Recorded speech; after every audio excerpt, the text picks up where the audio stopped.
because you are a good man, Penuel. I'm an amazing man. Even with 6 children, there are women out there saying, "Yo, hey, what do Pen can get it?" I'm kidding.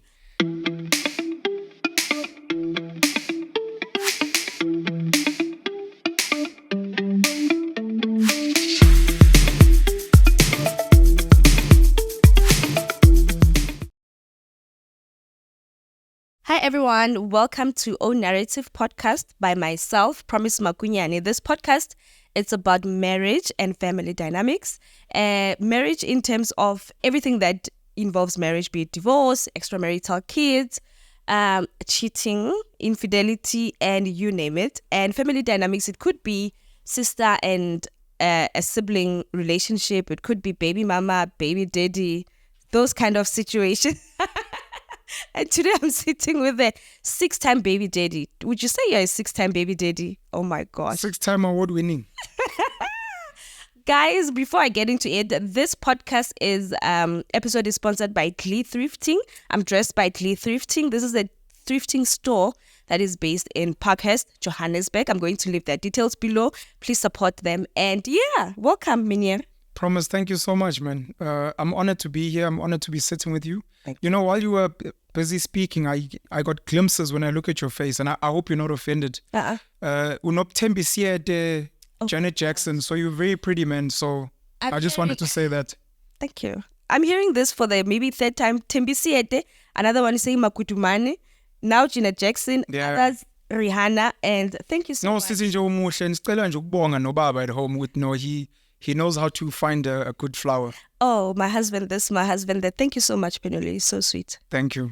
Shout out to the thrifting as well. I just want to give a shout out. My mom has been selling second-hand clothes ever since I was a child to make extra money. She was a school teacher. So whenever I see thrifting shops, charity shops, second-hand shops, it reminds me of my mom. So I'm quite honored. And I don't know if it's a skirt or a dress piece. It's a dress piece. It's pretty dope. It's very nice. Thank you. Thank you so much for the shout out. I really appreciate it. And I would like to just firstly talk about how I got to know about you. Obviously, I got to know about you on the internet, right? And I reached out to you after I released my reality show. And I asked for your number. They gave me. I was like, okay, I want to go to the Penuel show to speak about my thing and push my reality show. I reached out to this guy. This guy is like, okay, cool. We can have the interview on my podcast. But girl, you're going to the smaller podcast. I was like, okay, I'm thinking we're going to your main channel. And you're like, no, not that one. You're going to the smaller channel. I was like, okay, no problem. We can do that. And 2 days or a day before, you just changed on me. I was like, no, it's fine.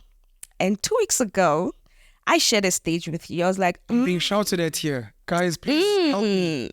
Please. I was like, this guy, okay, you know? And I was like, okay, I'm so honored. I wanted to be on your podcast. I couldn't be, but now I'm sharing a stage with you and now you are here. Thank you. No, look, I believe a little bit in the universe. Yeah. So I think the universe forced us together. So whoever you pray to, whoever you pasha to, and God, yes. Yeah, they clearly have power. I need to make a mention. So the smaller channel you're speaking about is Penuel the Black Pen. I think we're close to 70,000 subscribers now. And the Penuel show, I'm not sure. I haven't checked the numbers lately, but let's say we're over 100,000. Oh my gosh. Maybe over 120,000 subscribers. Yeah. So the bigger, smaller platform is not meant to be a thing, to be honest. What I normally do, because a lot of people DM me asking to come and sit, I ask them if they have any online content. Because it's important for you to also just be comfortable speaking to a camera, telling your story. And it also makes it easy for me, for whatever crew I work with, to also see, so that it's easy to sell the story to people. 100%. It's not so much about the size of the platform, but more the type of conversation and the impact. Maybe you don't want to have a conversation. Maybe you just want to speak to camera and you want me there to ask certain questions. Maybe you want a certain setting. Because what I've seen with YouTube, I don't want to give these people a shout out. There's a new channel which is discussing African spirituality things. Okay. And it's released a few videos and it's done over 13,000 subscribers. There was another channel which started doing documentary type content, and within a few episodes, they were on 26,000. what I've seen with YouTube is people will go and watch a conversation almost regardless of which channel it's on. It's on 100%. Yeah. So it's not so much about whether you're on the Penuel show or Penuel the Black Pen. Yeah. And for me, for not yourself, but for so many other people, especially your audience that's going to be listening, guys, don't rush to get on a big platform. Visit, if you know someone who has a podcast, visit, because what that also does, it helps you get comfortable telling your story. 100%. You get to watch yourself back. And also the bigger platforms you want to reach, it's going to be easier for them to want to sit with you, because they'll say, if you've ever watched Podcast and Chill, sometimes Omek will say, you know, the first time I saw you, you were on this platform, and you need to sell yourself. Yeah. So it was literally that. Seats. But the universe and whoever you pray to were like, so we're gonna force you to sit with him, and he will sit with you, and you will go on the Penuel show. Yeah. Thank you so much. I really feel honored, because we like pretty much in the same industry, and I think you are there. I'm looking at you like this, so I really feel honored. I didn't even think you'll give me a day to sit with me. So thank you. Thank you so much. I've been lucky. I can only say I've been lucky. So it's not that I'm better or anything. Yeah. I've been lucky and blessed. So I'm grateful. Great. And I'm looking forward to you joining us and surpassing me soon. I have to. I really have to. Yeah. Anyway, Pen, I've seen a lot of your interviews, right? But I haven't really heard about how you grew up, where you grew up. I actually know that you are brothers with this guy that I went to work with, and I was shocked that he's your brother. Who's this guy that's claiming me? Oh, that guy. Wow. No, he's your brother. We worked for the same agency 2 years ago. That's dope. Yeah, at Infinity, I was working for another, but we're under the same umbrella. Yeah. How did you grow up? Where did you grow up? Are you Zulu? Are you Mlotwa? Do I have time? How much time do I have? Because no, please don't go into your clan, your grand, but just La Pepe Zulu.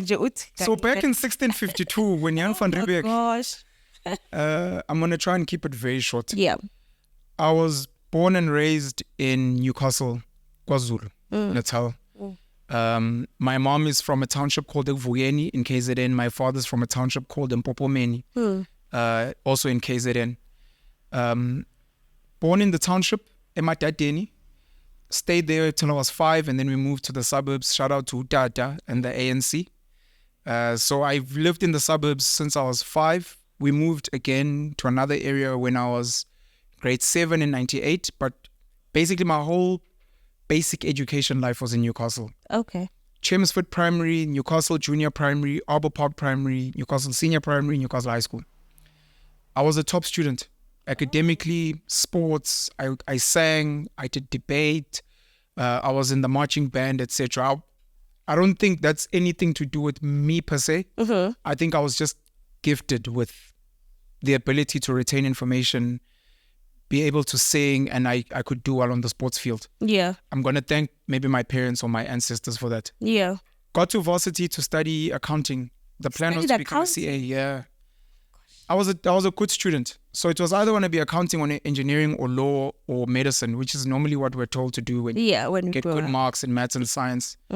I chose accounting. I was planning to only do it, become a CA, and then go into the arts. I loved art. I can paint, I can draw. I loved music. So I was like, if I can get this thing out of my system. Yes. But life has got its own plan, man. I actually dated a visual artist, a lady that was studying fine arts. Her father was a professional artist. He does really, really well. Did you learn there some more of your art? I got to understand more about the business of art through spending time with him. Yeah, learning about the galleries and the international market, because he exhibits internationally. Okay. Yeah. But I was there for the accounting. I left. I was at Rhodes University in Grahamstown, Makanda, the Eastern Cape. Came to do my honors in accounting at the University of Johannesburg. I was signed under an audit firm called Ernst & Young, who paid for my fees. I'm grateful to this day to them. And then my plan got disturbed because my then partner fell pregnant. We decided to conceive. How old were you? We conceived when I was 23. My firstborn was born when I was 24, which was late for me. Even in retrospect, I wish I had my first child when I was 18. Why is that? Or what is your mind around having kids? Because I think if you're just thinking about having kids, that means you're not thinking about the unit that the kids have to come in. And I think it's something that we'll speak about in the process of time because No, of course. I was gonna ask to put just a semicolon there. Yeah. So I went to work. Yeah. One of my mentors at the time in Johannesburg, Vuyo Jack, I was privileged, man, in the sense that I'd made enough networks to be able to go to someone and be like, I need a job. And he was like, how much do you want to earn? And I told him, and he's like, okay, you can start next week. How did you make the networks? It was through your dad or what? Just you making networks for No, yourself? not my dad. It was just me and myself and the work that I do. Okay. He'd bought one of my artworks. I'd already written books by then. So he'd bought my books. What did you not do in a Penuel? Oh, There's a lot I haven't done. Oh my gosh. Yeah. But I worked for him for 8 months. And then after that, I went to go and join ABSA. I worked for ABSA for 2-3 years. Yeah. During that time, I had many entrepreneurial ventures. I was headhunted into Standard Bank. I worked at Standard Bank for less than a year. And I was like, I never wanted this life. And I jumped out. I became an entrepreneur. It went well for a couple of years. Then I crashed, went into depression. I also had relationship issues at the time. Yeah. And then I took time to introspect. And I was just lucky that the universe decided to force everyone to introspect because we went into lockdown. At that time. Went into lockdown. And then after that, I was like, I really, really I want to create art and I want to use my voice to speak. And social media and the internet and the phone, we fast forward to today where people now know me for my voice and my content online. That's a summary of my upbringing and where I am today. Where you are today. You spoke about when you left ABSA Standard Bank, when you headhunted and now you were in business. What business were you doing? Must I answer that now or go to the kids? No, answer this now. Okay. Yeah. When I was in third year, a friend of mine recommended I read a book called Rich Dad Poor Dad by Robert Kiyosaki. Yeah. The lady I was seeing, her father recommended that book for her. And where I got the book was from her because it was in her cupboard and she'd never read it. She was like, my dad keeps saying I must read this book. So I read Rich Dad Poor Dad. And one of the major stories that sticks out is the story of McDonald's.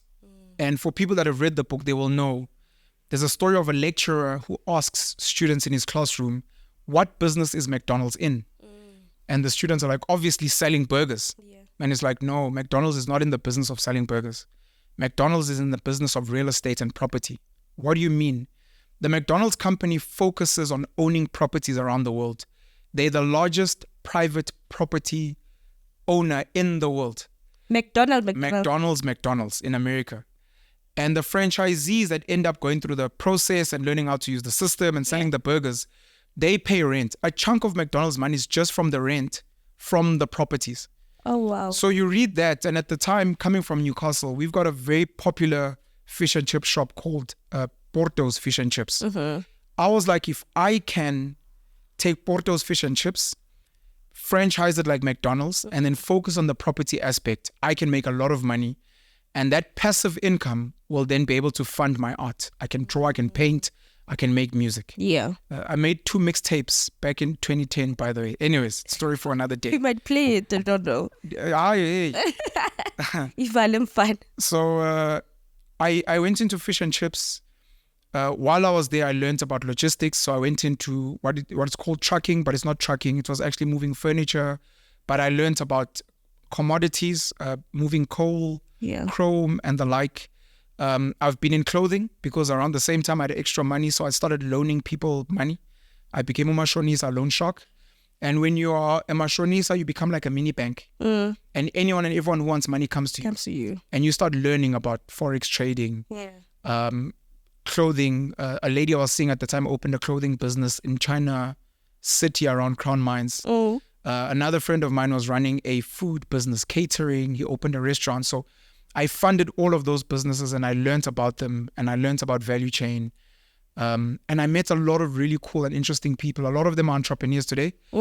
Some of them have opened funding houses like the People's Fund. The People's Fund funds tenderpreneurs, to put it easily. And today they're taking money from people so that they can own a stake in the business. It's like crowdfunding, Stockfell, you've got Brown Sense, and. So I met a lot of amazing people doing amazing things, which has formed my network now. But because I've got a big mouth, I'm very controversial. I speak my truth. I realize that becomes one of the things that attracts some of the more popular people to me. They like the things I say, how I phrase them, and the wealthiest, biggest politicians, most influential people that I've met have been because of my big mouth. Yeah. So those were the businesses that I was in at the time. So when was your downfall? 2015, 16. What happened? I trusted human beings and the goodness in people. So I'd loan out money without it holding security. If you're a loan shark, some loan sharks will hold your car. When you look at the People's Fund as an example, they do purchase order funding. So whatever order you're getting from government or from the private sector, they want to see it. Yeah. They want to have access to so that when government or the company pays you, they make sure that they get paid. Yeah. Promise comes, Pen, I want to start a podcast. I need to buy video cameras. Yes. The cameras are 25,000 Rand each. I need 3. That's 75,000. I'm like, sure. Promise, I know you. I like you. You're a good person. So I give you that money. And then over time, you're paying. It's tough. Things are bad. That's you. The next person has started a thrifting business. Pen, I just need 100,000 to secure the lease and to get stock. After a few months, things are not. So at some point, I was owed over 700,000. And people were not paying. And in the business I'm in, or I was in, if you're charging, let's say 10% per month, that's 70,000 Rand in income that I was losing. And over time it compounds because while I'm losing out on income, I still have to pay rent. My kids' school fees need to be paid, my own livelihood. So you start falling behind in your own life expenses. So I crashed, I wrote off a lot of that debt. Yeah. And I had to go and regroup. Start over. Yeah. Sure, that's hectic. Especially, I'm so glad that you managed to come over because a lot of people, they fail to come on top again and have momentum to move forward. Correct. Yeah. Anyway, you spoke about your you wanted to have a child at the age of 18. Why was that? Why was that? And what was your thinking around it? No, I want you, because my podcast is own narrative. I want you to speak your own narrative. Whoever that is going to say whatever, it will be their own narrative and their story. Okay. We have a biological clock as human beings. Whether you like it or not. Yeah. Yeah. We have a biological clock, and what human beings have done is they've created let's call it a capitalist clock. And these clocks, unfortunately, are not aligned. So a young girl generally starts having a period and menstruating from, let's say, age 11, 12, 13. So that is your body telling you that you are now going to start producing eggs. Whether you like it or not, this is just biology. Yeah. It's not to say go and have sex and have children. It's just to say your body is now ready. You can fast forward from 12 is when you start. Maybe at 16, which generally happens, a lot of girls start having sex at 16. Kubakono ado and boys and puberty. Girls have sex at 16 and a lot of teenagers fall pregnant at that time. And what happens naturally is a lot of high school girls, even early tertiary, when they fall pregnant and they give birth, the body bounces back quickly because the body is built to carry and to deliver. I'm seeing women looking at you like this now. This is not me. I didn't create this. By the way, I'm just speaking biology. Yeah. Between ages 28 and 30, a woman's eggs start depleting at a faster rate. Okay. And from age 35, medically, you are deemed high risk if you fall pregnant. Above 40, fewer. Yeah. This is biology. This is not me. Now, when it comes to the capitalist modern calendar, it's 12, 13, 14 is when you go to high school. 18 is when you finish high school. 21 is when you become an adult. Yeah. 23 to 25 is when you are graduate. Maybe between 25 and 30, if you're lucky, you get married. And then after marriage, maybe you can start looking into kids if you guys have money, or you pushing your career, looking for promotion. So for most of us, and especially women, sadly, it's only when you're like 35 where you'll call yourself comfortable. You guys like this term. I have kids when I'm comfortable. What is comfort? When I can financially afford. Yeah. The number most people are actually looking for is between 30 and 50,000. That's actually what comfort is for most people. They just never say it. Because single people. Yeah. Yeah, we're speaking as an individual. If I'm asking you comfort, you won't give me a number, but I know the number's 30,000. Yeah. And for 90%, 95% of our population, they will never, ever in their whole lives ever make 30,000 a month. Ever. Why are you saying that? Statistically, the top 10% in this country earn 7,300 a month. That's the top 10. Yeah. You must understand we have people on grants. I really don't know the stats of it. I think you have the information of the stats, but I would agree with that, with what you're saying. So Leo comfort, most people will never reach it. But people obviously will have sex and will have kids, etc. Yeah. So which calendar do you believe? The capital calendar or the biology calendar? I think the biology calendar. So yeah, it's pretty clear that I believe in the biological calendar in a dream world. And if you ever go back and study your grandparents, your grandmothers in particular, and your great-grandmothers, They had kids when they go were and figure out when they had kids. Yeah, they had kids when they were very They had kids when they were young. And it's not because they were scandalous. Yeah. It's because they weren't doing the whole school and what. They were being groomed from a young age. That's why they could get married at 16, Yeah. 18. It wasn't a scandal. It was biologically and through grooming they were ready. So I always wanted to be a young father because I wanted a lot of kids. And even at 18, I knew I wanted 10 children. And if I was brave enough at the time, it just so happened that the girl I was dating at 18, fast forward, actually became the mother of my firstborn at 24. So we could have literally had my first son, Unkunz Malanga. What's the years? 8, 14, 6 years before. So instead of being 13 now, he'd be 19. You know what I mean? I'm like, yeah.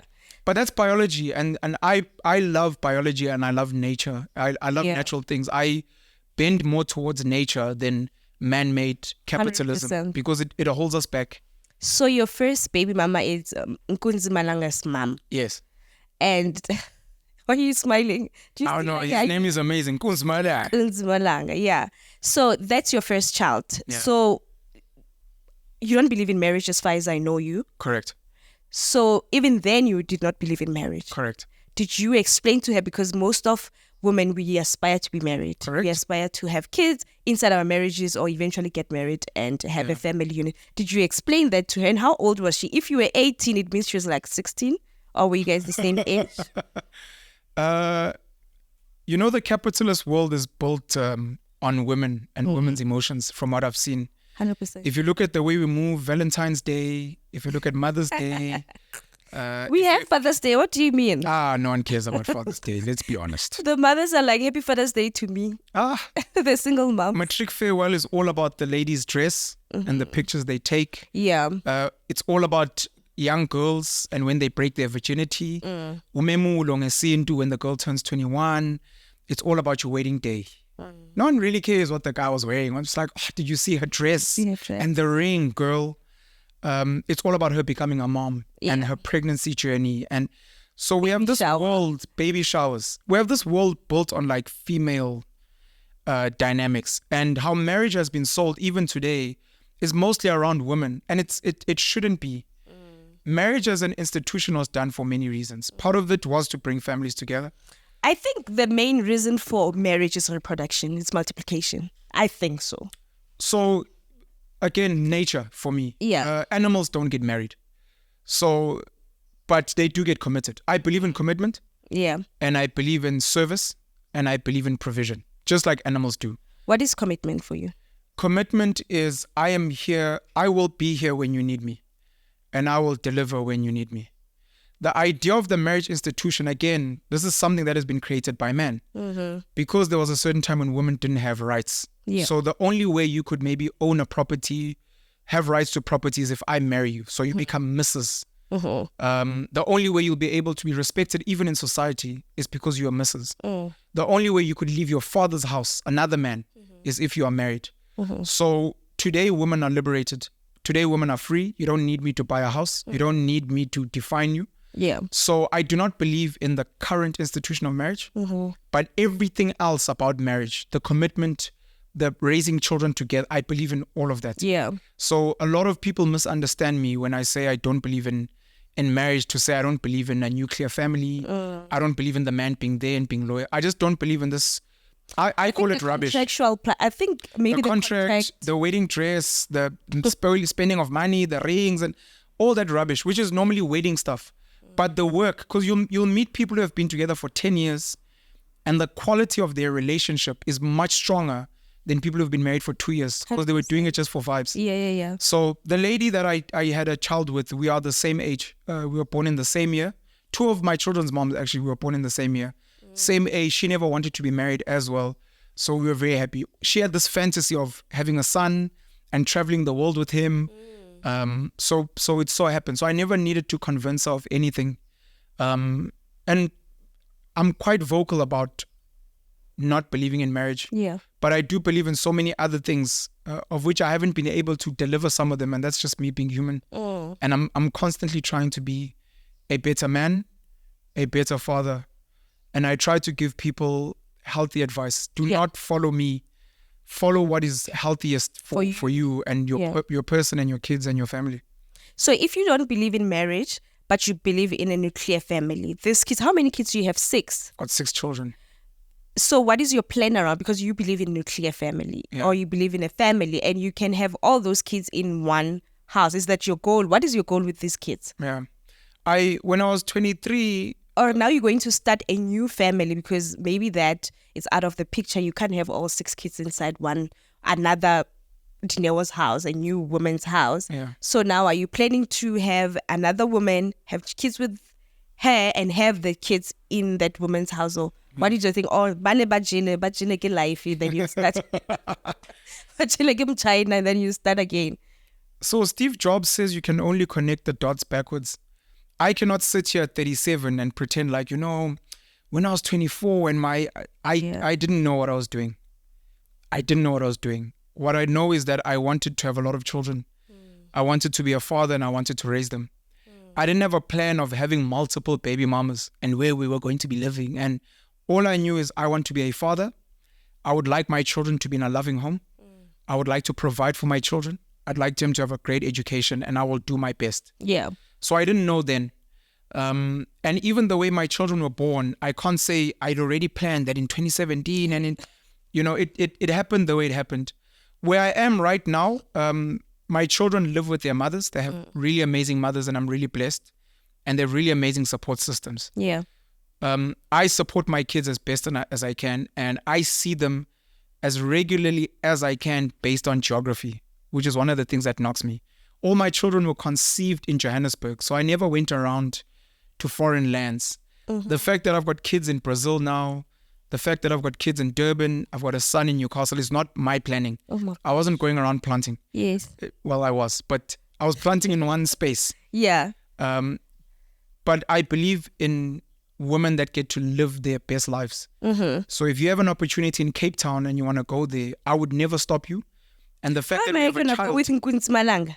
How am I going to live my best life in Nkunzimalanga and the dad is in Joburg? I'm in Brazil or I want to go How am I going to have my best life? I don't think men understand that women can't really have the best of their best life with kids. Yeah, most men don't. So Nkunzimalanga and his sister Africa lived with me for 8 years.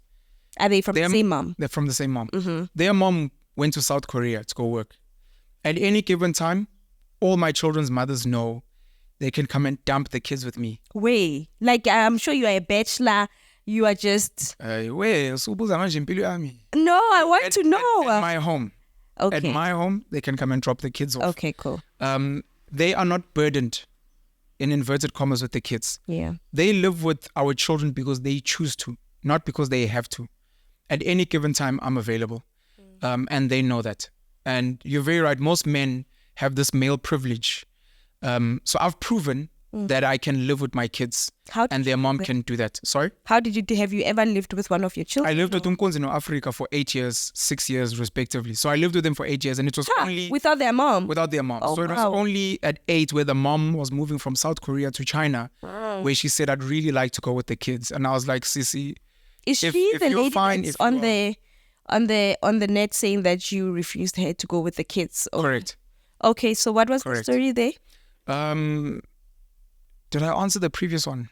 We speak about young parents, the mother, my plan. Yeah. So right now, the plan is the kids live with their moms, but at any given time, they can be with me. I'm based in Johannesburg. If the mothers ever want to move here, they can do so. If my kids ever want to live with me, they can do so. Yeah. And it's not about me. Unfortunately, I'm not like other men where I want to dictate. It's about me and the moms. whatever the moms and I can agree on, but I'm always available. Yeah. If the moms want to come and move in with me, we can have that conversation. If they want to live close by, like Kim and Kanye, we can have that conversation. If they want to co-parent the way we're doing it now, we can have that. It's all about what's in the best interest of the child and what we can manage with our own life goals. So the story, and it's sad that it leaked in the papers. And I remember later on, the judge luckily was like, when this thing gets reported, please don't put names, because clearly there's already been an issue. And it was sad because one of the lawyers was almost saying that I was the one that leaked the story. I have huge respect for the mothers of my children. Huge. I worship them like the goddesses they are that gave birth to life, using my seed. I have huge respect for my children. I love my children very much. Yeah. I would never go and be like, let me go make content or let me go leak. I'm not that type of person. And I'm not a Joburg person. I'm not into tabloids and that type of stuff. So court papers are public information for people that don't know. So if someone sees promise, isn't this a promise that what? Yeah. I was going to use a stupid example, but let's say Umini Dlamini and Quinton Jones. Yeah. If you ever found yourself in a similar situation, like, ooh, now mismarriage is whatever. It's paying maintenance to the husband. So that becomes now a story.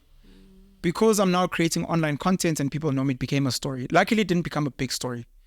The story is just a disagreement. It wasn't a fight. It wasn't a bashing. The mother of my children was moving from China to Brazil. And in moving from China to Brazil, she obviously needs my consent with moving the kids. The arrangement we had was that the kids will go to China, and then after China, they'll come back to me because they were living with me. She didn't like that.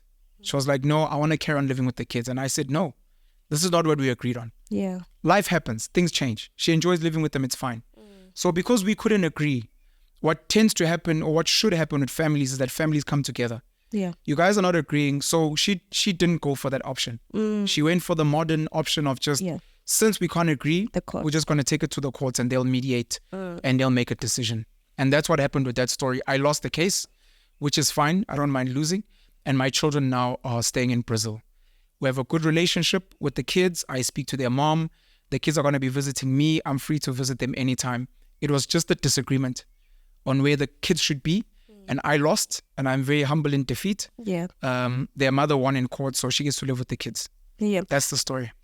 But when you said that she didn't go the family route, it's because a lot of family meetings, they favor men, even in marriage. Yeah. When they say we're going to talk to adults back home in the villages, they're just going to just favor my husband or try to not hear what I'm saying. It's always the case. And I think maybe that's why she just went that route that I won't win with this way, right? So you stayed with the kids 6 years in South Africa when the mom was that side. Yeah.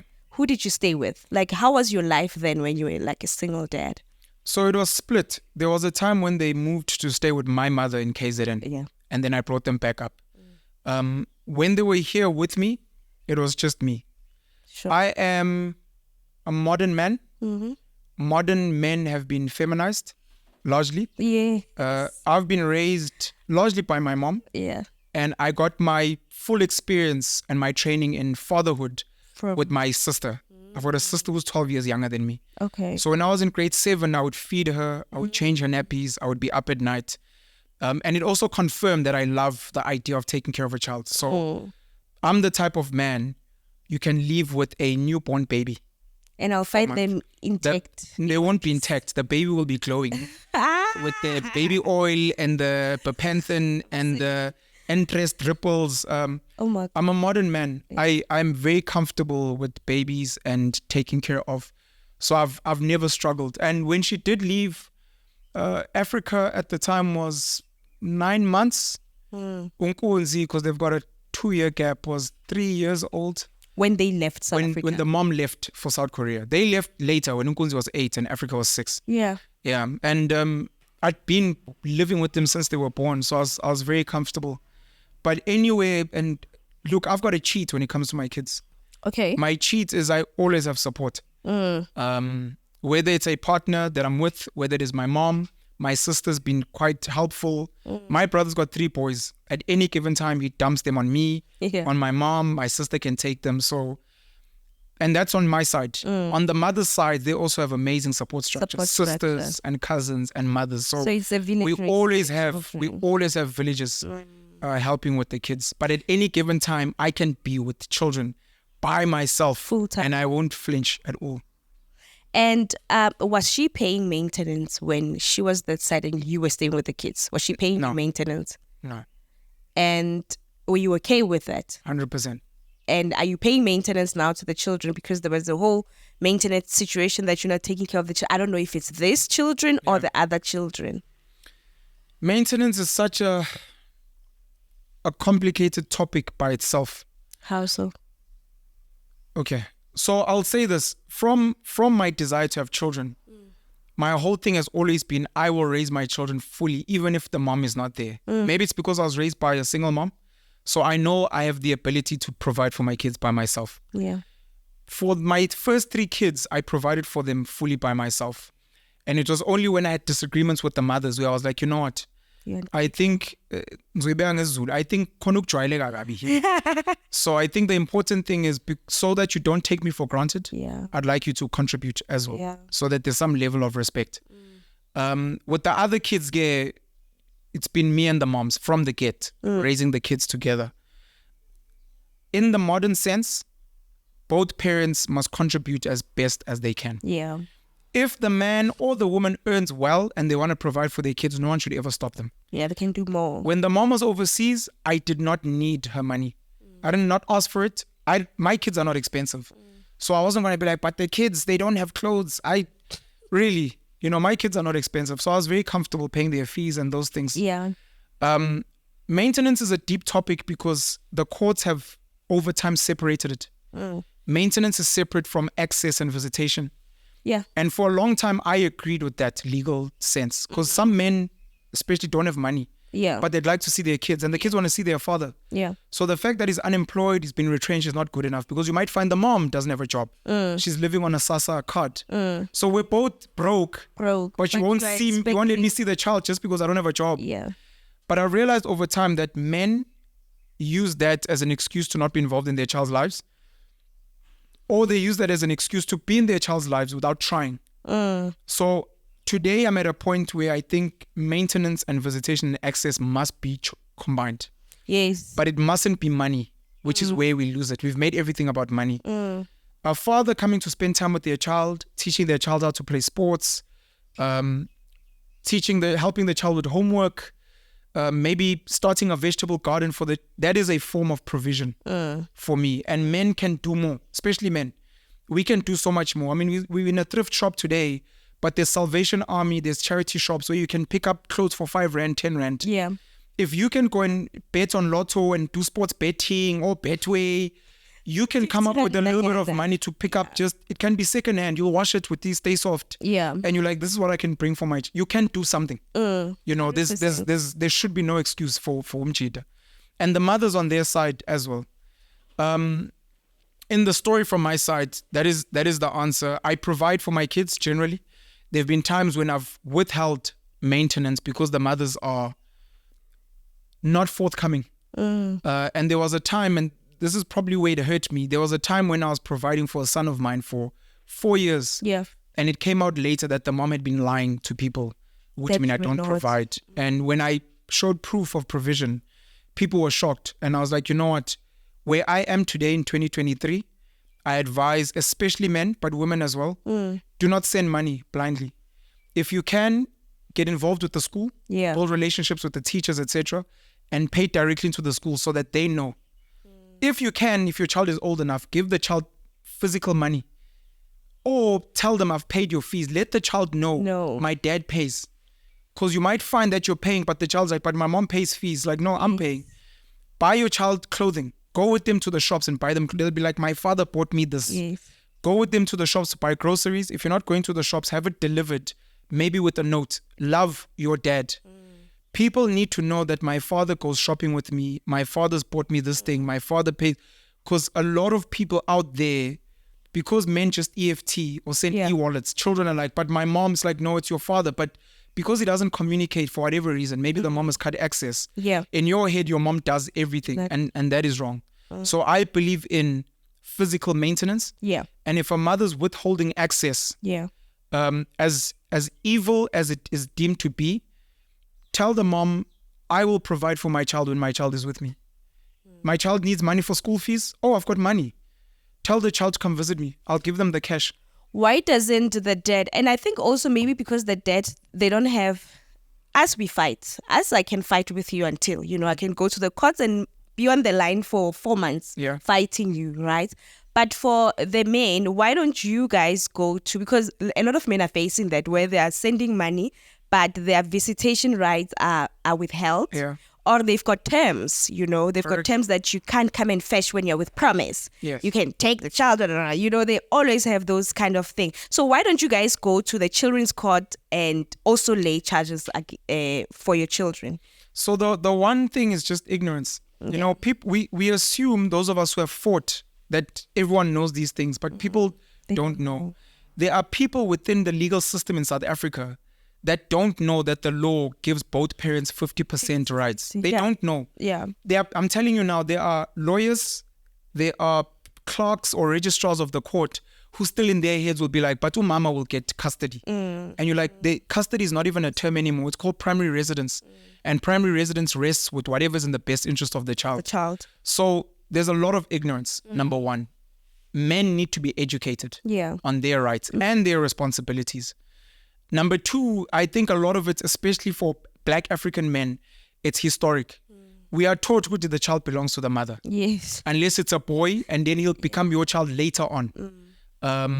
If it's a girl, worse. The girl will always be with the mom until she goes and gets married. So we've got that. Then the other thing is just socialization. Men are not taught, or men don't have this leaning like women to fight, especially over a child. No, they don't. The man would rather be like, hey, you know what, let me walk away. And come to me. Yeah, whereas women are like, oh, this is my child, never. Yes. I will what.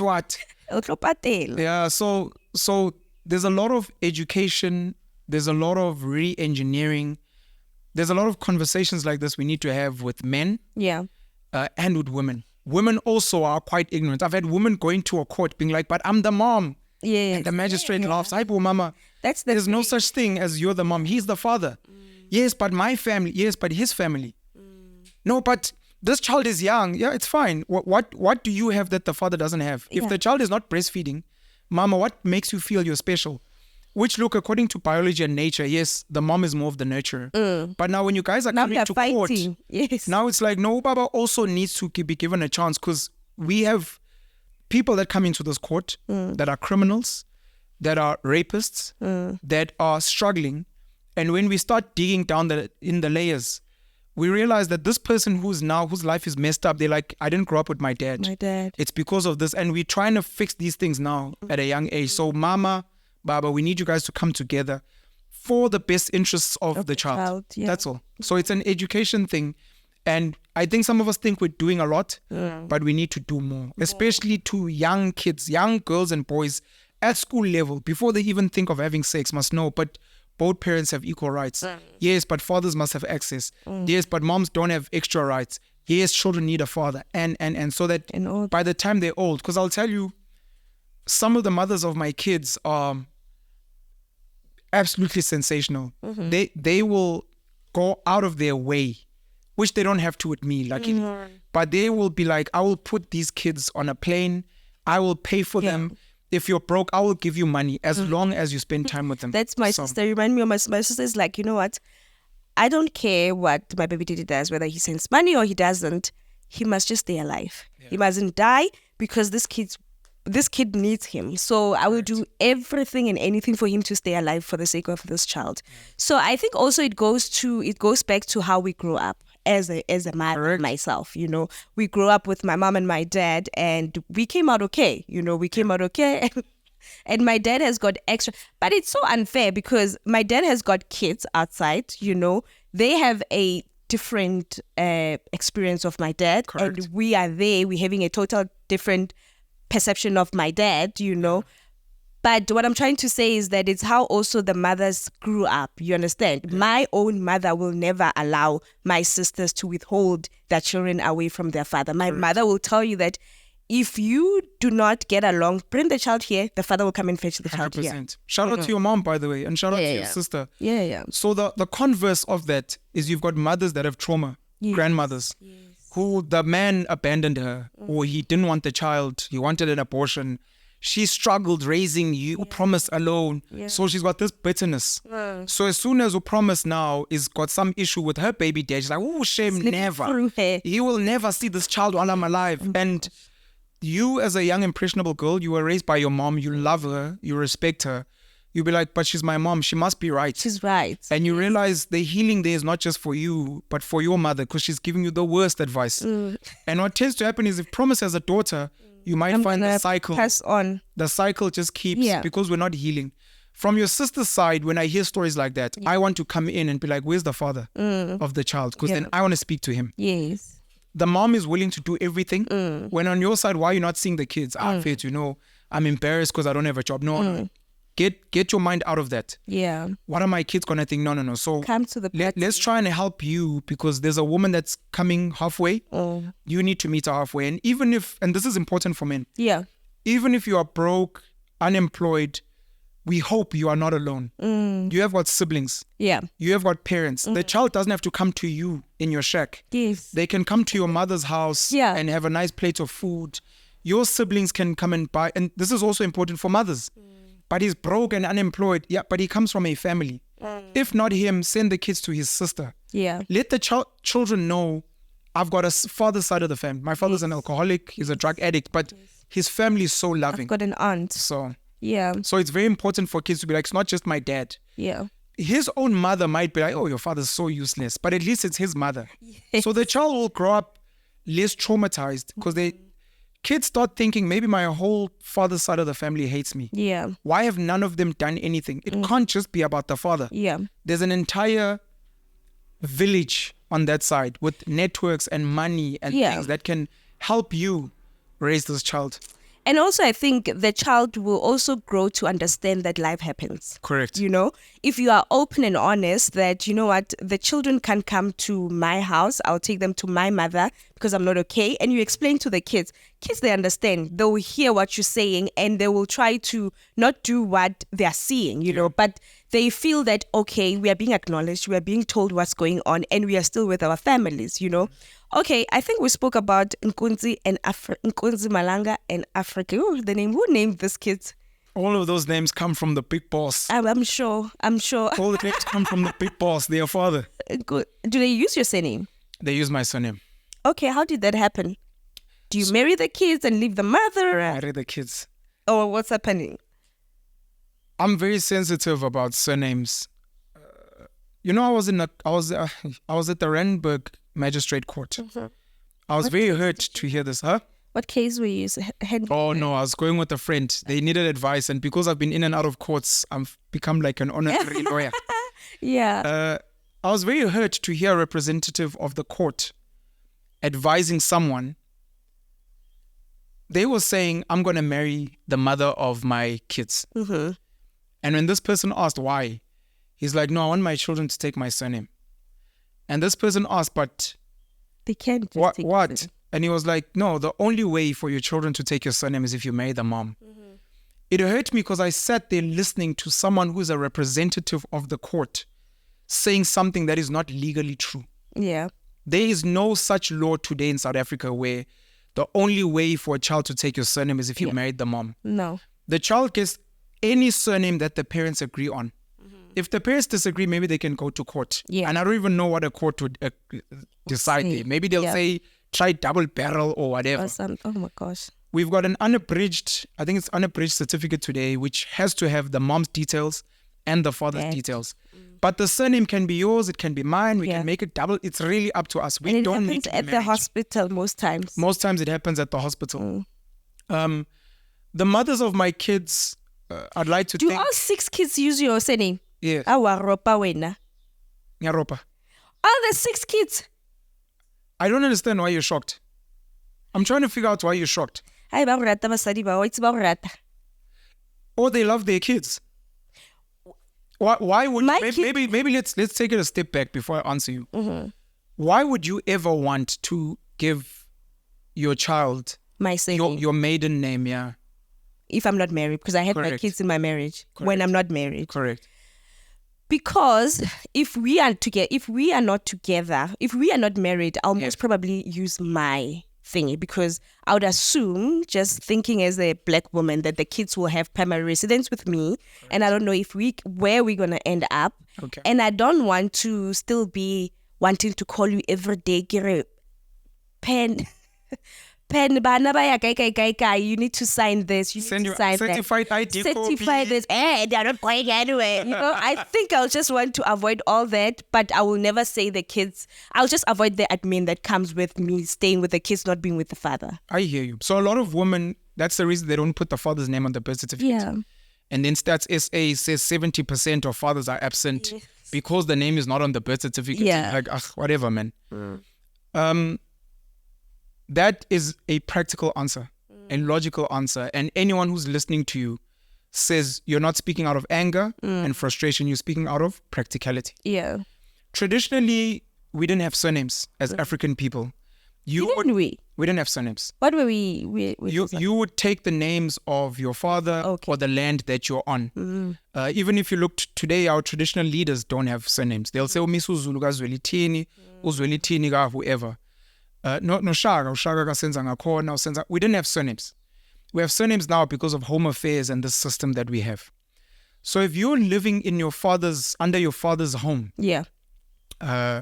you will be promised ka because you live on your father's homestead, whatever the Yes. case may be. Whatever child you have on that piece of land will be recognized under your father because you're not married. Yes. Once I come and marry you and take you from your father, it is also the reason why you leave your father's name Yeah. and take mine, Take because yours. you will be now ka Penuel. And similarly, the children will do the same. Because we've lost our culture and the way we do things, we don't understand this. So when you want to give our child your surname, you are giving our child some man's name from your family. It is not yours. Women don't have surnames from an African perspective. Yes. The child's surname is not promised. If it was promised, that would be different. Yeah. But it's some man who is your father or your grandfather, which is almost as if they gave birth to the child and they didn't. But they meant to raise the child. But if you're not even living with your dad, he's Yeah. not providing for your kids. Yeah. I'm sending maintenance. It doesn't make sense for the child to take your father. You may have been raised by a single mom, but you're still kind of celebrating this man. It doesn't make sense. Yeah. The mothers of my kids, I'd like to think, are practical women. Yeah. And one of the sensitivities of surnames today is that it is the only real gift you can give to a good man. Because You are a good man, Penuel. I'm an amazing, Otsiba. amazing man. Even with 6 children, there are women out there saying, "Yo, hey, what do Pen can get it?" I'm kidding. From practicality, they were like, these children do not belong to my father. Yeah. So I will not give my children my father's. I have my father's surname as a woman. I'm proud of my family. I love it. But these children don't belong to my dad. Yeah. These are Penuel's children. Even if you've been lying to other niggas, everyone out there is like, "Ingani yamlochwa le." Yeah. So when you walk in the streets, but it's sensitive because I think we've lost the essence of surnames. I would rather children take my name and your name. This is, let's call her Angelina. Yeah. This is Angelina ka promise no Penuel. And when they ask your surname, you'd be like, from a Western perspective, my surname is Promise Penuel because these are my parents. You are living in your own world. No, I'm just saying ideally. We don't have that Ideally, today okay. because that is clear. This is my mother. Because you'll find out in a month's time, your surname is incorrect. Somewhere. Yeah. Now you need to go through the whole process. Yes. And then I'll find out, no, apparently my father... It's not your father. It's such a mess versus the child saying, I know my mother is Promise. Which is what we had. That's why ushaga kasenza ngakhona. It's not ushaga waka dlamini. It is, this is my father. No senza ngakhona, this is his father. Yeah. Which today we're no longer under the patriarchy. It is acknowledge the mom and the dad. Yeah. So I would prefer if all my children's surnames were my name and their mother's name, both our names, to celebrate both of them. Ideally. But in the absence of that, now it becomes the mother names the child. I also name the child. And the mother's like, I gave birth to this thing. I really know it's mine. It's mine. This guy doesn't know it's his, so shame. So like, I'll let you the same let's day. give the same name just so you can be like, hey, And I'll be looking at you like, so my children have my surname because the mothers are like that. But for many people, yes, they have this marriage thing. yeah. And when it comes to a child, culturally, of course, you can decide here, because you haven't married me, you cannot marry what I have. Yeah. But now in that conversation, part of what we need to ask is, are you still expecting this man to provide for the child? Are you still expecting this man to live with the child? And if he's providing, if he's living with the child, why is the child still carrying your father's surname? Because now that doesn't make sense. And we need to try and figure out, what is it about marriage? Because if you are also living with this man, you're not married to him. Does your family know you're here? Because that means you've been kidnapped, sis. And we need to have that conversation. Yes. You can't have the perks of fat and sit and bastardizing culture. And then when it All the suits way you, through. now all of a sudden, but you never married me, therefore this child. But I take you out on dates. Yeah. I help you out when you need money. We live together. Yeah. And so pick a struggle and then try and stick to it. But it's a complicated conversation. It's a very complicated conversation. I'm going to catch a smoke for agreeing with you, but I do hear what you're saying. And the smoke must come, but it must come out of a desire for people to want to build our nation, because we are broken. So even if I'm wrong, Penuel, you are better. Explain to me why you think what I said destroys us, and why you think what you're saying builds us better. 100%. And then suggest. Yeah. So now we're going to move to your second baby mama. How long did the relationship with your second baby mama last for? And how old is your child there? I've known the mothers of my kids for long. So the mothers of Nkunzino Africa, I dated her in high school. So I think that's your lover. I can hear, okay. No, women will always do that because you guys ntandi dore.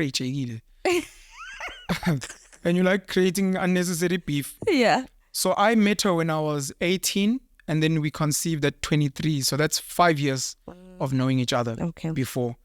The mother of my second son, I'd known her since we were in primary school together. We've got a 3 year age gap. So she's from my hometown, home girl. I've known her for long. I was very close friends with her brother, very close with her family. So I've known her for long. And even by the time we decided to conceive, it was like, I've known you for so long and it would be so nice if we created a life together. Because I love your family, you love my family. She'd seen me with my son. She was like, I think you're a great father. So we'd known each other for long and we decided to agree to conceive. We conceived and then unfortunately we had fights after. Out of what? What was the reason? What was the reason for you guys to conceive? Is it just we want to make a child together, or? That was the conversation at the time. Okay. We were like, so going back to nature and maybe history, which we can't speak about because it's long. Different families for different reasons would have arranged marriages. Yeah.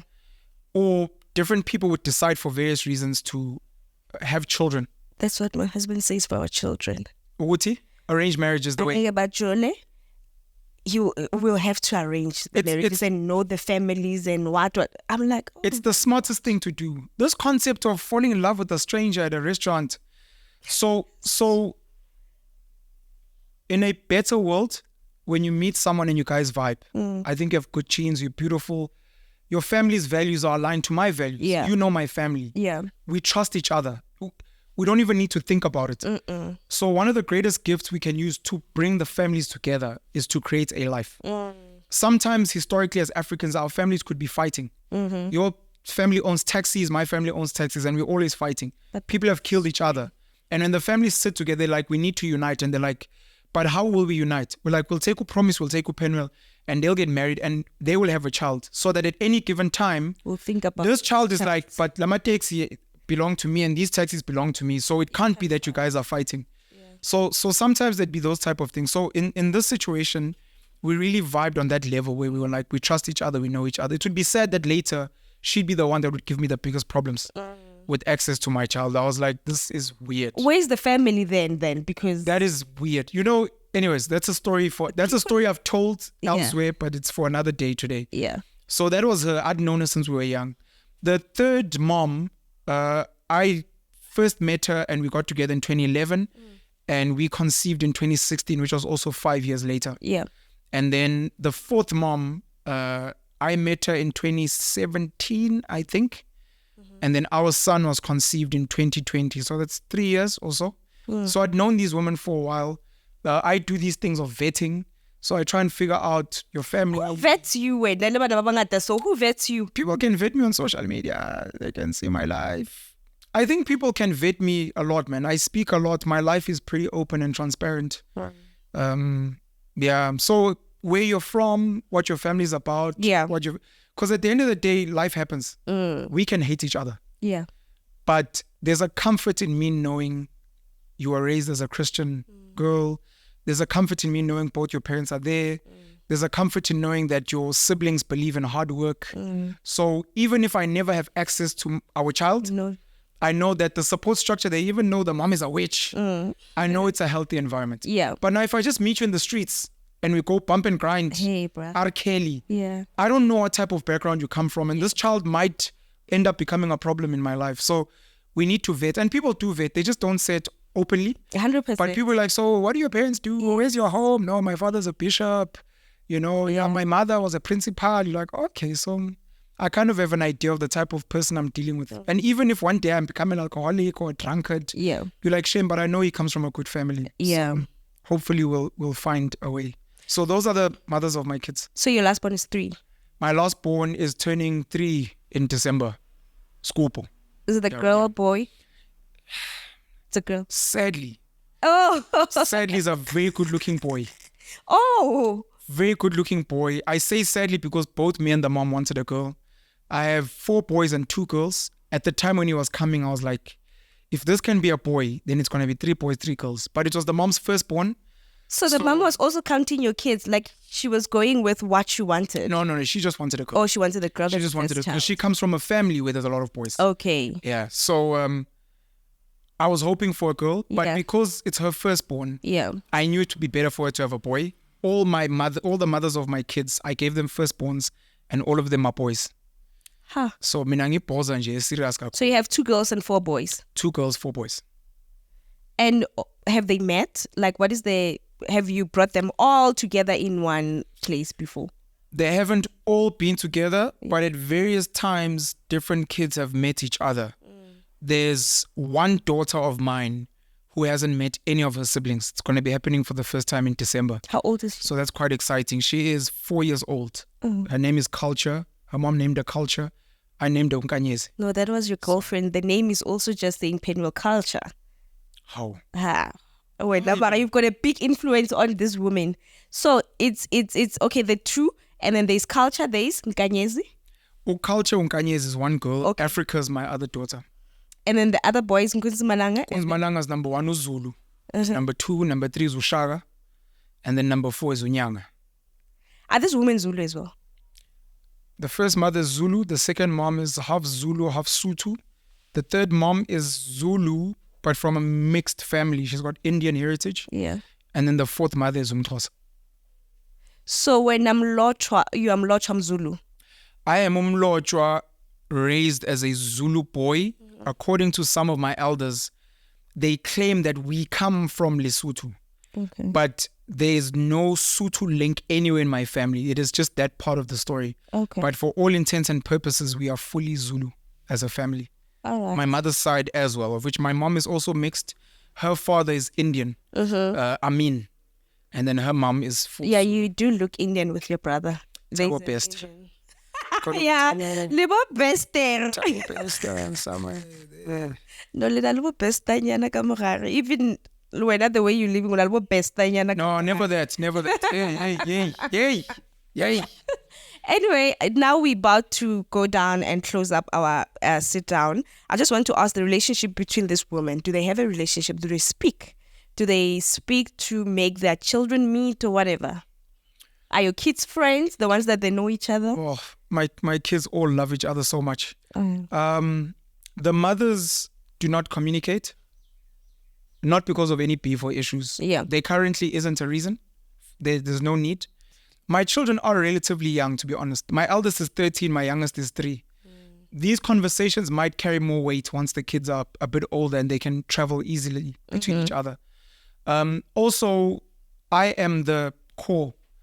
So at any given time, the kids come see me. And if the kids want to see their siblings, they can see them through me. Yeah. And the moms also aren't in one geography. As the kids get older, if let's say I'm not around, it would maybe be more practical to be like, look, Ushaga wants to visit Unyanga. So it's like, okay, let me speak to Nyanga's mom and let me see if I can drop Ushaga off. Yeah. Or vice versa. Currently, there isn't really a need, but there's no beef, there's no issues. Yeah. With that being said, I am trying to create a plan where that's what I want to ask. I have one homestead, whether I live there or my mom lives there or it's just there, where as my kids get older, they're going to be like, this is my father's home. This is our home. At any given time, if you want to smoke weed, snort cocaine, have girls twerking, if you want to hide dead bodies or what, Itama says, this is your home, Baba. You can go wild. If you want to set up a podcast studio, if you want to, this is your home. So that at any given time, if they want to see each other, have gatherings, whatever, they'll always be like, this is dad's home. Yeah. We can always visit the mothers. And by the way, specifically in Africa, because they lived with me, they've met the mothers and they get along with the mothers. Oh, so yes.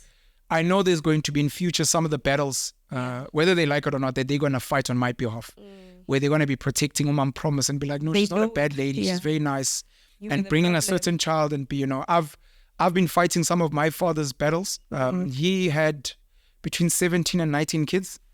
He just didn't do a good job of bringing his kids together. So I've been doing that work on his behalf. Okay. And I get along with those children's mothers. Okay. And to what you're saying about your dad, I've been trying to speak to those kids to be like, look, just because we were deemed the kids from the marriage, it doesn't mean we got special attention and it doesn't make you guys lesser than. 100%. We are all my father's kids. I'll tell you what my mom did. And I've shared it I had a conversation with my dad on my podcast. You must see it. You're going to love it. So what my mom did with one of my dad's children. So it's like I'll give you an example with you and Penuel. God forbid Penuel dies before having a wife. You talk about my son, Nunkunzi? No. It's you and Pencil. Oh, my brother. Penuel, yes. Okay, yes. It's sorry. you are brothers, right? And then God forbid Pencil dies, right? Without having a wife or children. And you have a wife. Let me say I'm your wife. And we've got children. You go and make a child with Thelma, for example. And as we grow in your culture, your brother needs to have a wife. You see this culture of marrying a wife for a dead brother and stuff like that. Hectic. Yeah. So my mother went to take Thelma, your baby mama, and said, Thelma should be the late, but they should marry Thelma to be the late brother's wife. Okay. Because my husband, you have a child with Thelma. So this child must culturally, ancestrally, legally now take my father's surname. So now my half brother is my late uncle's. Do you get it? No. You won't get it? Let's slow it down for people. Okay, cool. So let's use your father as an example. Yeah. Because you used your father and then you made it about me. Okay, so my father has... So your father's married to your mom. Yes. I'm trying to get understanding. Okay. Your father's married to your mom 100%. and they have children. Yes. And your father has an outside child. Yes. That's your father. Your father has a brother. Yes. The brother passed on. He didn't have a wife. He didn't have kids. And now your mom is saying to your father, you've got an outside child. This outside child we're going to donate to your brother. No, not that. So firstly, at my father's side, they came together and said, the brother needs to have a wife. We need to marry a wife for that late brother. Yes. So now they... Okay, so let's put the child aside. Yes. So your mom is saying to your father, you need to get a wife for your brother. No. My father's family is saying we need to get a wife. For this brother that passed on. Yes. Now they bring in my mother and my aunts that, okay, now you guys need to go, like MZ, need to look for a woman that has like children and not married and maybe coming from an unfortunate thing so that we can bring her into the family. Okay. You understand? Okay. So my mother now told my dad that wife, we're not looking any further. There's already a woman here. There's already a child here. Okay. So now we're going to take the woman and the child and marry. Is this a true story? It's my mom and my dad and my half brother. So your half brother's mom is married into your father's family and is married to your late uncle. She's not your father's second wife. Yeah. So people were saying that. Okay. That's that. So because also And she agreed, this lady. 100%. And people were like, Doesn't she want more kids from your dad? On behalf of the brother? That was the conversation. Now the brothers are going, my mother's like, whatever. What already you guys have got kids, so it's whatever. She just wanted the child to be legally, culturally and everything. That is hectic. You know, I would have preferred if your your father took her as a second wife, number one. Number two, I also would have preferred if the story was your late uncle had a wife No, it didn't. and didn't have a child. And then Yeah. your father took on that wife on behalf of your brother. To be my father's wife? Yes. I would have preferred that story. Okay, why? What is the difference? Because now she's in the family. She's been taken care of the family by the whole family. Just to have a husband. He doesn't have to do anything with her, but she'll always be like, this is the father. No, but This she is the- can say the uncles, all the uncles, but plus my dad are like the fathers. No, currently. I'm just saying this story of your father's lady at Yeah, some point yeah. marrying a dead uncle just sounds Yes. creepy. Yes, and it's coming from my mother. So maybe my mother's so worried. These people, their business is not finished. And let me go and get her myself. So you'll never know. But no, apparently they're not dating. They're no longer dating. And it's just an open conversation, not a secret or anything like that. And in our village, they were like, yo, how do you do that? You guys are still together. My mother was like, it's whatever. It's for the best interest of the child at the end of the day. We need to have a conversation, as uncomfortable as it is. I don't believe in marriage. Yeah. The formalization of it. But I do believe in families, strong families, close families Yeah. with men and women. Yeah. We need to at some point speak about the conversation of not necessarily polygamy in what people say, but the idea of women almost being adopted into certain families. Whether they have children with the man or they just have children somewhere. And you are like, a friend of mine has got 2 kids. Yeah. She's no longer with the baby daddy. I think she's pretty great. I get along with her. I would like to adopt her into our family. She doesn't have to live with us. She can live next door. But at any given time, we can go and support the kids. Yeah. At any given time, the kids have you as their father figure. But that's the same thing that happened within my family because these women have got other kids. So now the kids have got a home, have got a name, and Not polygamy, because people are going to jump to polygamy. We're just speaking about even polygamy for those that are agreeing to polygamy. who are agreeing. But we're speaking about, there are so many women on social media who are like, I'm struggling as a single mother. The father's a deadbeat, or he's far away, or he passed on. And it's like, Sissy, would you consider being adopted into a family? Yeah. You can go date, do your jollering thing until maybe you find a husband. Yes. But if you find a husband, maybe you guys will go there. Yeah. But until you do, would you not like to be part of a family? Because you've got kids now. You're not just living your own life. Let the kids be like, this is our father, or you can call him uncle, whatever. 100%. And this is the family setup. And he comes to our parents' evenings, he comes to our sports games, and we've got a family. And even if mom gets married, she can choose to take the kids with, or she can be like, the kids already have a family. They've got what we call siblings or whatever here. They chilled. But you're not feeling alone and lost. Yes. Yeah. So I'm Betty myself. We do that. So we call what happened to the woman, my half brother's mother. It's a thing in our culture. Yeah. Where there's a woman. For example, my mother at her house, at her mother's house, she's the only child and she got married. The parents died, meaning that her household is empty. There's no one there because now she's with us and her husband, my dad. So now, to not make her house to be alone there and not being taken care of, she marries a woman who does not have a husband, who's maybe unfortunate, who has got kids, who's not living like comfortably.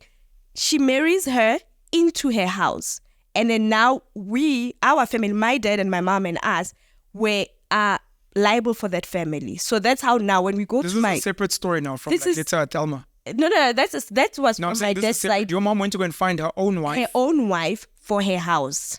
And then now they grew that house, and then now they're successful. They're living, like they're working, they're living. The kids are older, and we have this beautiful family. This is a nice story for people to hear. To say something like, my mom married a woman to go and take care of her parents' house. Yes. You're like, what do you mean your mom? Is she lesbian? Yes. No. No. And I think I've said this and people have caught feelings and it's fine.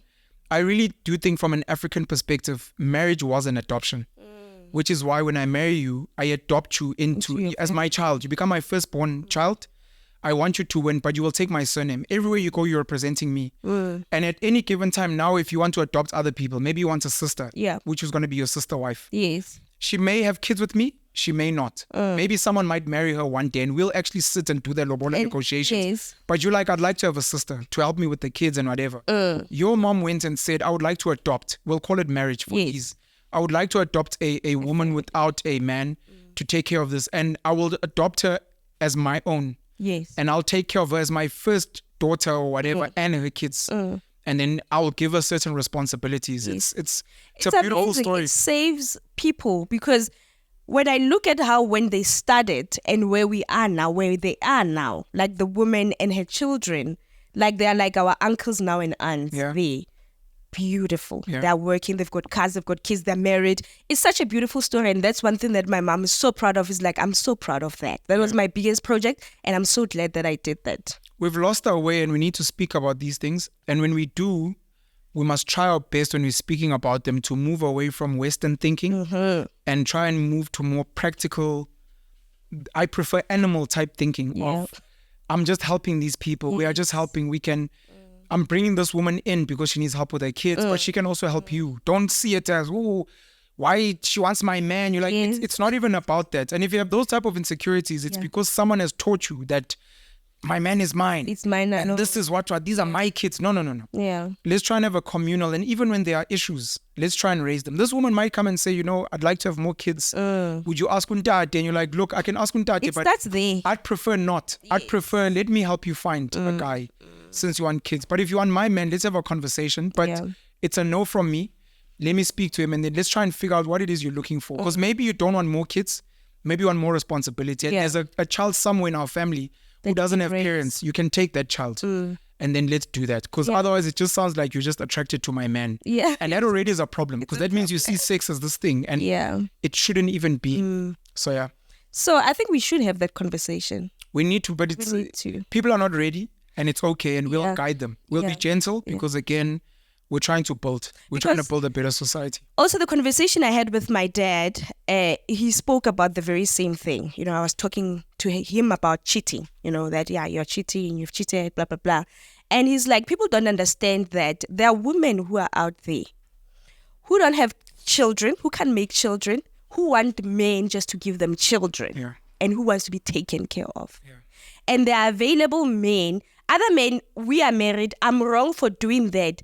But then there are women out there who are looking for men to give them children and take care of them. It's not an easy conversation. It's not an easy conversation. It looks like I was enabling my dad and I'm enabling my husband. Yeah. And it's not that, it's reality. But you see where, for me, in those conversations, we realize whether people have hidden agendas. Ulterior. It's when you say, let us create a platform where it is an open conversation. So I know you as my wife. I know you won't like this. But let me take this woman to my family and let her explain to my parents.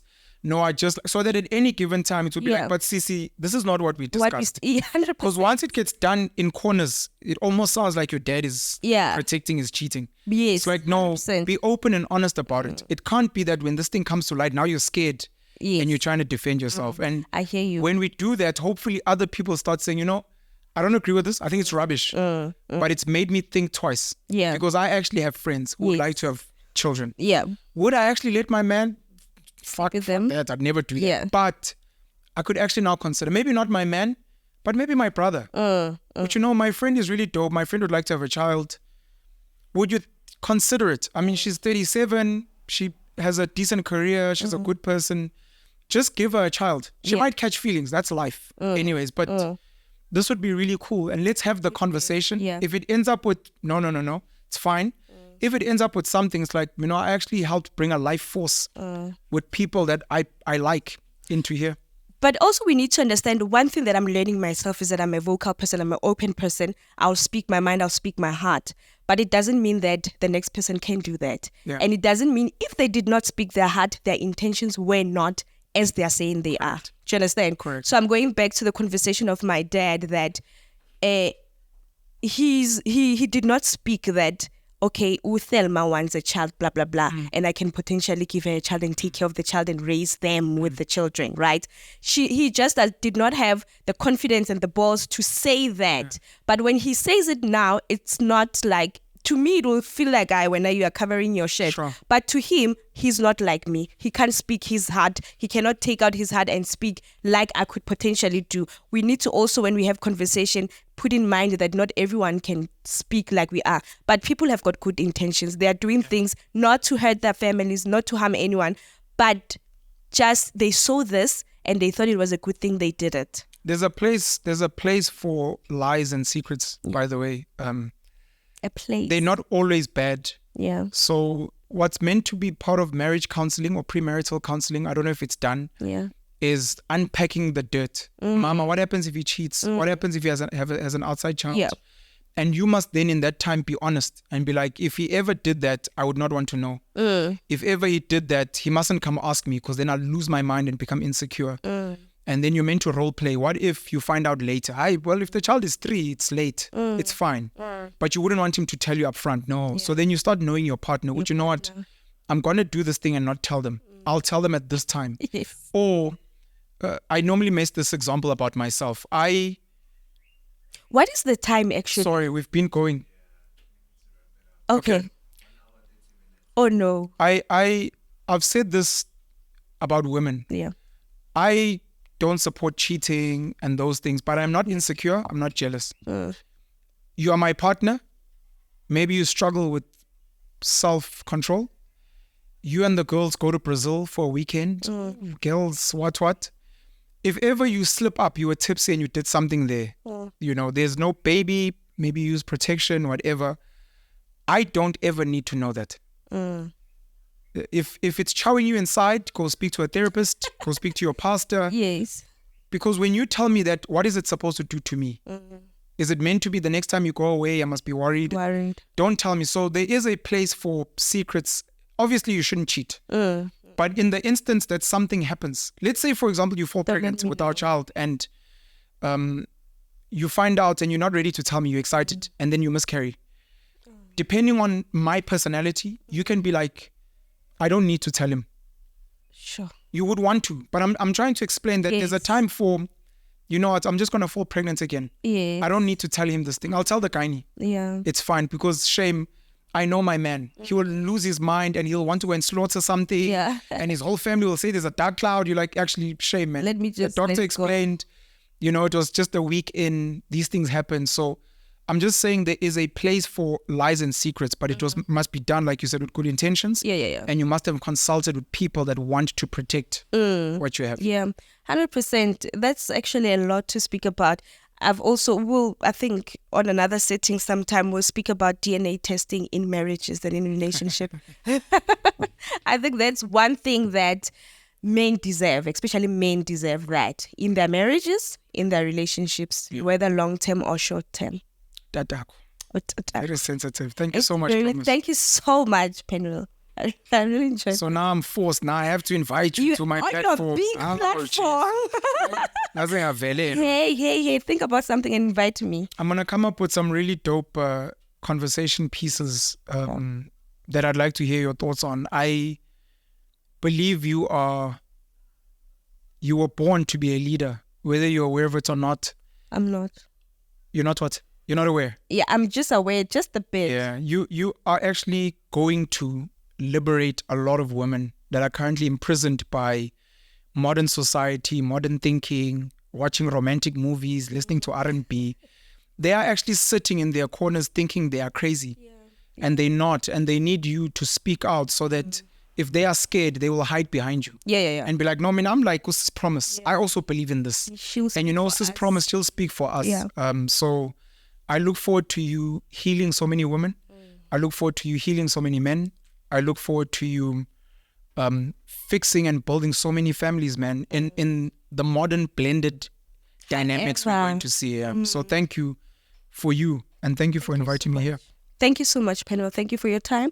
Thank you to your baby mamas, your children, and everyone. Shout out to the 6 babies and the 4 baby mamas. Thank you so much. Thank you. We'll chat. Bye.